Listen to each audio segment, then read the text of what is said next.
ओम नमः सिद्धेभ्यः। ओम नमः सिद्धेभ्यः। ओम नमः सिद्धेभ्यः।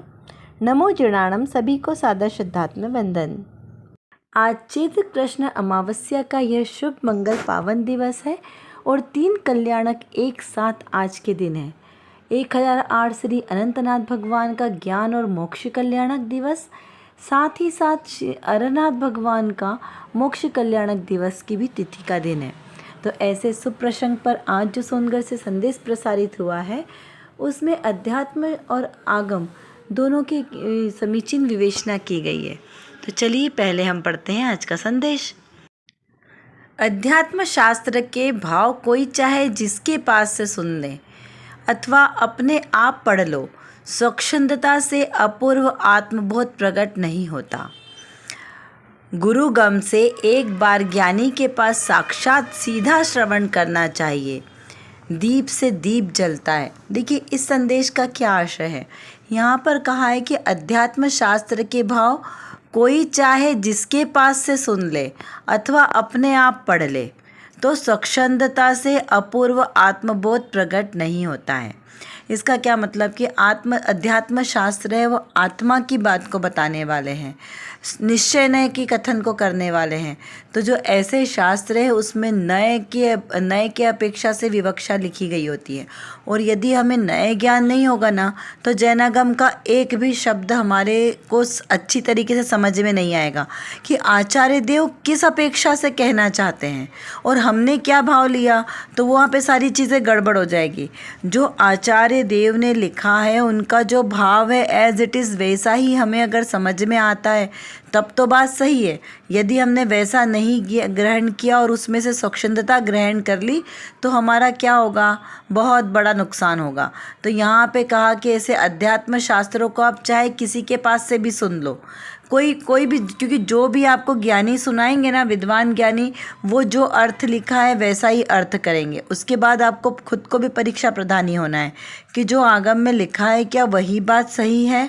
एक दो जगह आप और उसका मिलान कर लो कि हाँ ये बात सही है। अलग अलग ग्रंथों में मिलान करो कि ये बात जो जैसी कही गई है वैसी ही हमने समझी है। तो यहाँ पे कहा कि आप किसी से सुन लो, चाहे खुद में यदि बुद्धि हमारी प्रखर है तो खुद से समझ लो, लेकिन जैसा अध्यात्म शास्त्रों में जैसा वस्तु स्वरूप का वर्णन आया है उसको वैसे ही समझे तो ठीक है। यदि आपने उसको वैसा ही ना समझकर उसमें स्वच्छंदता ग्रहण की तो वहाँ से आपको आत्मबोध प्रकट नहीं हो सकता। आत्मबोध कब प्रकट होगा, तब आपको जैसा स्वरूप लिखा है वैसा ही समझे तो आत्मबोध प्रकट होगा। इसको हम एक छोटे से उदाहरण से समझते हैं। जैसे अध्यात्म शास्त्रों में मुख्य रूप से बात आत्मा के लक्ष्य से कही जाती है। उसे द्रव्यानुयोग के कथन में ग्रंथ भी कहते हैं। तो जो सारा द्रव्यानुयोग का जितना ग्रंथ है उसमें द्रव्य यानी अपने जीव द्रव्य आत्मा के स्वभाव के आश्रयभूत बात कही है, सभी में देख लेना। तो और चरणानियोग के ग्रंथों में आचरण संबंधी मुख्यता से बात कही है। प्रथमानियोग में चरित्र के प्रधान ग्रंथों के अनुसार से, चरित्र प्रधान के अनुसार से बात कही है। और कर्णानियोग में जो हमारी 3 लोक की रचना संबंधी गणित का विषय उसकी प्रधानता लिए उसकी मुख्यता से बात कही है। यानी जो 4 अनुयोग बनाए हैं उन चारों को डिवाइड किया है। जैनागम तो एक ही है जो सर्वज्ञ देव द्वारा कहा हुआ है, उसको 4 अलग अलग बोलते ना विषय के रूप में यहाँ पे प्रस्तुत किया है। लेकिन चारों ही अनुयोग का एकमात्र आश्रय वीतरागता प्रकट करना है और मोक्ष की प्राप्ति, ये लक्ष्य चारों अनुयोग का एक ही है और वही लक्ष्य हमारा होना चाहिए, क्योंकि पूर्णता तो हमारी मोक्ष में ही है। तो इस प्रकार चारों अनुयोग का लक्ष्य एक है, वैसे ही हमारा निःशुद्धात्मा के आश्रयभूत जो बात कही जाएगी वही हमारे को सच्चे लक्ष्य पर ले जाएगी। यह हमें यहाँ पर समझना है।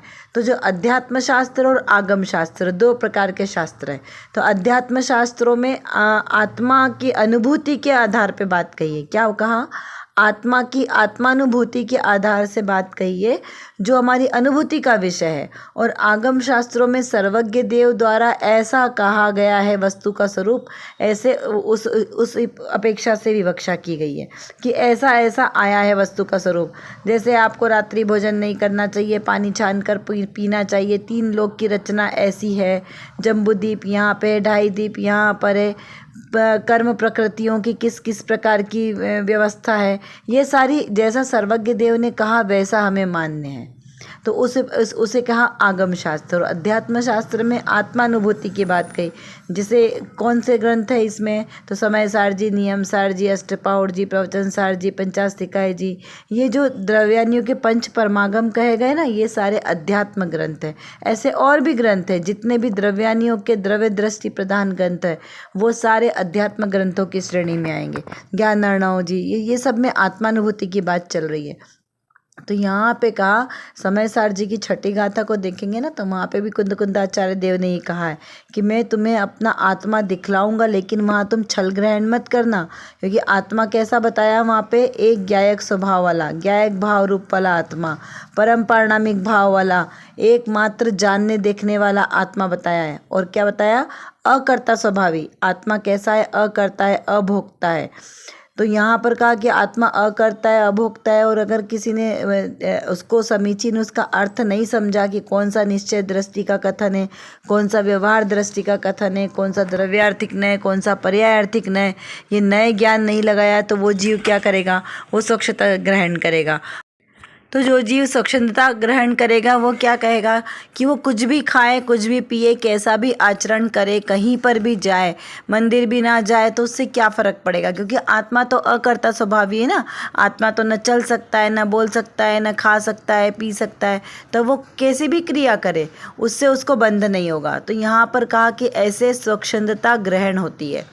लेकिन जो जीव इस बात को समझेगा कि द्रव्य दृष्टि से आपको दृष्टि का विषय किसे बनाना है और आपको व्यवहार दृष्टि में आपका आचरण शुद्ध कैसे रखना है, दोनों चीज़ों को बराबर समझेगा, तभी उसका कल्याण होगा।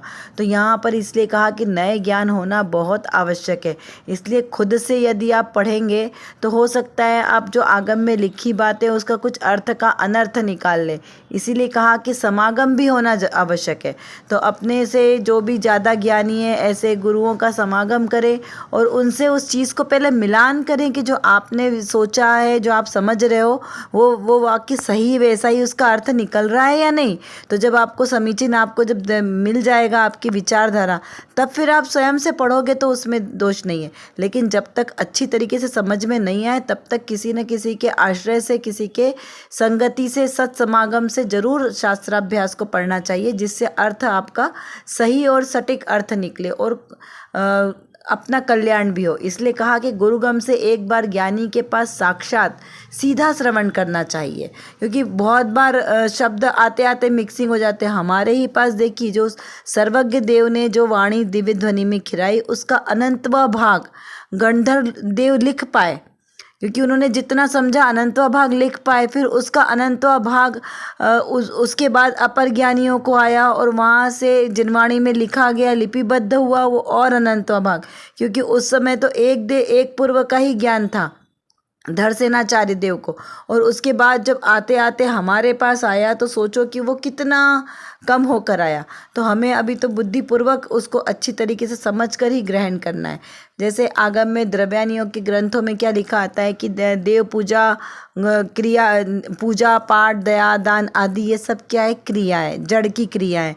आत्मा का इससे कुछ भी लाभ नहीं होता है।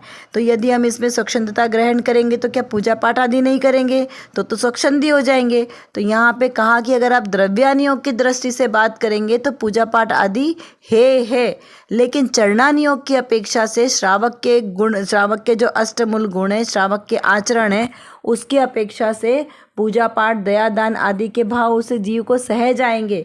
जिसको जो संजीव सम्यक दृष्टि होगा उसको सहज ही ये भाव आएंगे पूजा पाठ करने के। हाँ, उसमें धर्म नहीं मानना है, ये मान्यता होगी सम्यक दृष्टि की। यदि इन पूजा पाठ आदि में धर्म मान लिया और सिर्फ यही करते रहे तो भी हमारा कल्याण नहीं होगा। तो यहाँ पर क्या कहा कि ये कार्य सहज होंगे, लेकिन अपने आत्म दृष्टि में, लक्ष्य में क्या आएगा कि मेरा आत्मा इन सब पदार्थों का से अकर्ता स्वभावी है। इन पदार्थों का आत्मा मेरा नहीं, मेरा आत्मा इनका कर्ता नहीं है। ये द्रव्य दृष्टि का विषय, ऐसा उसको निर्णय में पक्का रहेगा। लेकिन क्रिया करने में तो वो अष्टमूल गुणों का पालन भी करेगा और श्रावक के शटावश्यक का भी पालन करेगा, पूजा पाठ दया दान आदि सब कुछ करेगा, लेकिन करते हुए भी उसमें धर्म नहीं मानना, ये जिन शासन ने बताया है। तो ये ज्ञान कब होगा? जब हम चारों नियोग का समीचीन स्वाध्याय करेंगे, तब सहज ही आपकी दृष्टि ऐसी परिशुद्ध होगी और उसी से कल्याण होगा। इस प्रकार यहाँ पर इस संदेश का अर्थ निकलता है। अब देखते हैं आज की रत्न कणिका में कौन सी विशेष बात आई है। यहाँ पर एक श्रावक ने प्रश्न पूछा है कि ज्ञानी को राग होता है फिर भी उसे वैरागी क्यों कहते हैं? क्या प्रश्न है? ज्ञानी को राग होता है फिर भी उसे वैरागी क्यों कहते हैं? क्योंकि वैरागी तो किसे कहा जिसे राग नहीं होगा वो वैरागी हुआ, लेकिन अभी ज्ञानी जीवों को भी राग होता है, तो फिर उसको कैसे वैरागी कहा? तो उसका समाधान करते हुए यहाँ पर बताया है। प्रथम तो ज्ञानी को परमार्थ से राग होता ही नहीं है, क्योंकि राग के समय ज्ञानी जानता है कि मैं तो ज्ञान हूँ, मेरा आत्मा ज्ञानमय है, राग में नहीं है, राग मेरे ज्ञान से भिन्न है, इसके अतिरिक्त राग मुझसे हितकर है, ऐसा ज्ञानी नहीं मानता। स्वभाव सन्मुख दृष्टि उस समय भी टूटी नहीं है।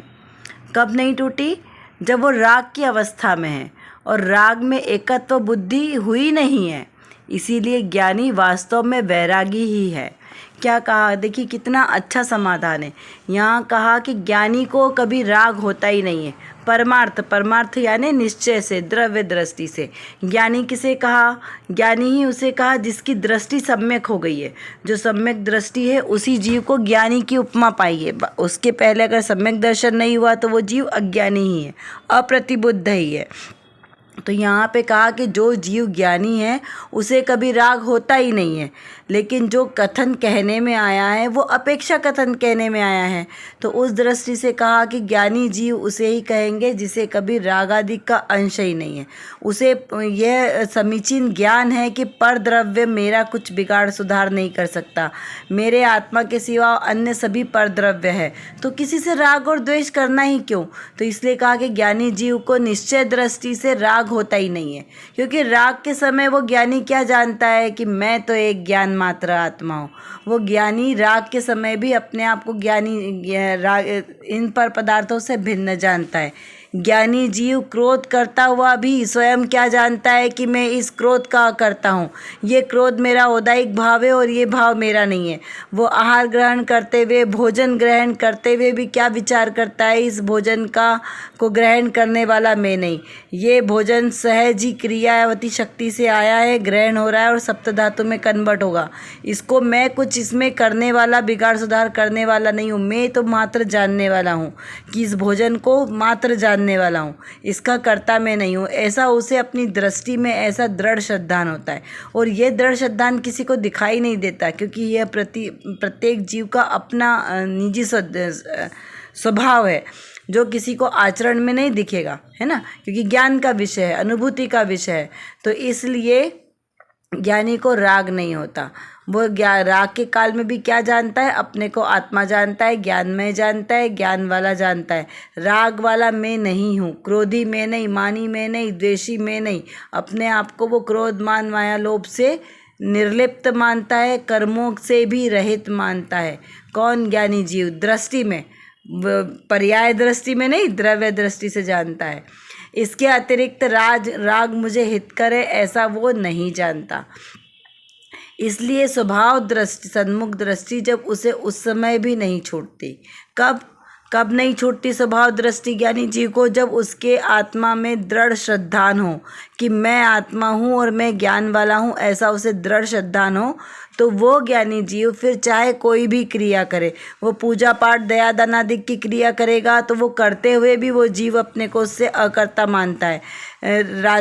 वो ज्ञानी जीव भोजन करते हुए भी भोजन का अकर्ता स्वयं को मानते हुए भी वो उसका अकर्ता नहीं है। यानी 5 इंद्रिय के भोगों में हमें लिप्त दिखाई दे रहा है, लेकिन अगर उसकी दृष्टि में एकमात्र आत्मा झलक रहा है तो वो जीव उसका अकर्ता है। जैसे बहुत एक प्रसिद्ध उदाहरण है, भरत चक्रवर्ती 6 खंड के अधिपति है ना, दिखाई दे रहे हैं कि 96,000 रानियाँ, 6 खंड का वैभव है, लेकिन फिर भी वो उन राग का, उस वैभव के अकर्ता है। तो क्योंकि उन्हें भेद ज्ञान है ना, वो ज्ञानी जीव है, इसलिए वो उसका भोग करते हुए भी उसका भोग नहीं कर रहे हैं। आदिनाथ भगवान जब ऋषभदेव भगवान राज्य काल में नीलांजना का नृत्य देख रहे थे तो सब लोगों को क्या लग रहा है कि वो तो देखो राग रंग में बैठे हैं, नृत्य आदि देख रहे हैं, तो कैसे ज्ञानी जीव, कौन कहेगा कि ये तीर्थंकर का जीव है।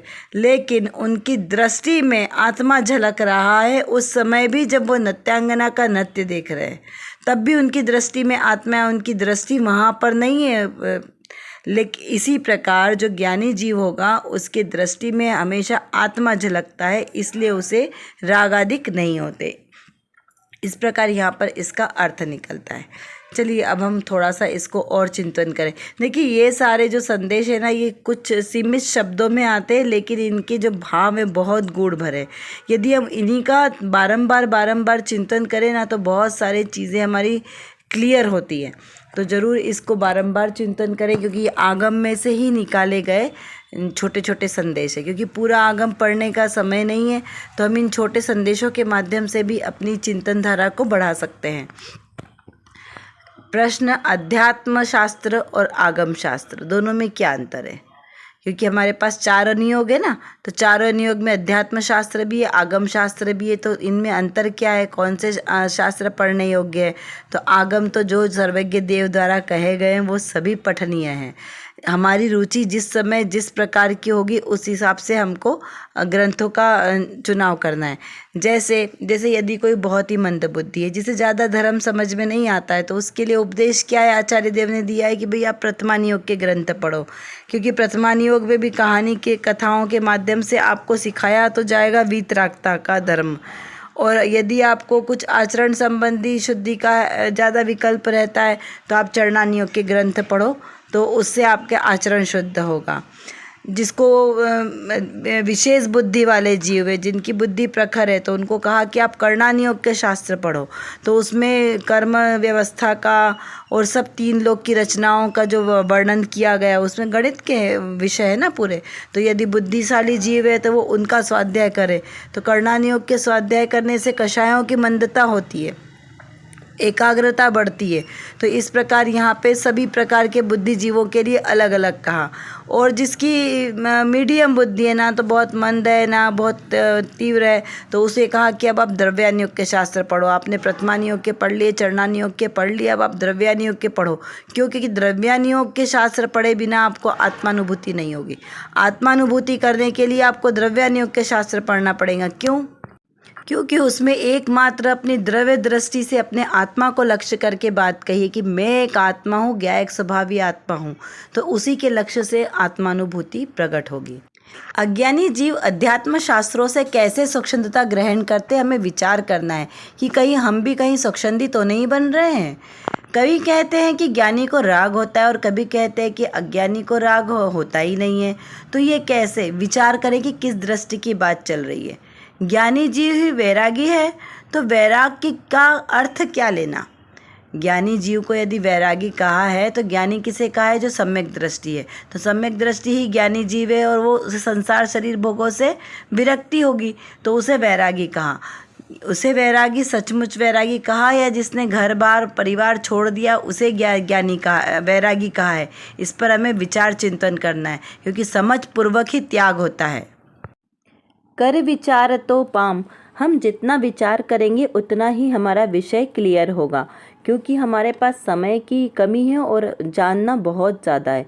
और किसको जानना है? अपने ही ज्ञायक स्वभाव को जानना है। तो जब तक हम अपने इस ज्ञायक स्वभाव को नहीं जानेंगे तब तक हमारा कोई भी कार्य सिद्ध नहीं हो सकता। तो एकमात्र जो मेरे अंदर मतलब मेरे आत्म स्वभाव में जो ज्ञान नाम का विशेष गुण है, इस गुण को एकमात्र अपने ज्ञायक स्वभाव को जानने में लगाएं तो निर्विकल्प दशा की प्राप्ति होगी। और इस निर्विकल्प दशा के ही आश्रय से हमें शाश्वत सुख की प्राप्ति होगी। तो वो शाश्वत सुख हमें प्राप्त हो, इसीलिए पुरुषार्थ करना आवश्यक है। उसके लिए व्यवहार से तो सच्चे वीतरागी देवशास्त्र गुरु का आश्रय लेना योग्य है, और निश्चय नय से मेरी निज शुद्धात्मा का आश्रय लेना ही सर्वश्रेष्ठ उपाय है। अभी के लिए बस इतना ही। विशेष चर्चा हम आगे की कक्षाओं में करेंगे। तब तक हम अपने आत्मस्वरूप को जानें, पहचानें और उसी में लीन रहें। इसी विशेष मंगल भावना के साथ आप सभी को सादर जय जिनेंद्र।